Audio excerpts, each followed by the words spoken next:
Hello guys, আসসালামু আলাইকুম।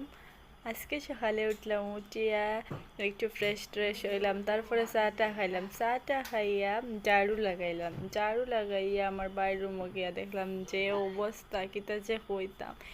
আর হে তো আরো আসে জেল না একজন সারা কাম করিলি তো। আর তারপরে এই রুমু আইমু আর মিররের সামনে যাইতাম, নাইলে কোনো ওই বনি খোঁজাইন। তারপরে যে কষ্ট মষ্ট করিয়া সব ঠিক করলাম। আর ঠিক করিয়াও কিতা হত আমার কোনো নাম নাই, মতলব আমার বাইরে হইব যে ঈদর দিন ঠিক করছিলে, আজ দিন পর্যন্ত আর ঠিক করছত নি কিতা, মতলব কিতা যে হইতাম। তারপরে মারও বাই আইলাম, আইয়া দেখি তাইন তো খানি বানাইতরা। তারপরে আই গেল আমার বাইরের পার্সেল। তো পার্সেল খাওয়ার পরে তারপরে খাই দিলাম একটু বিরিয়ানি।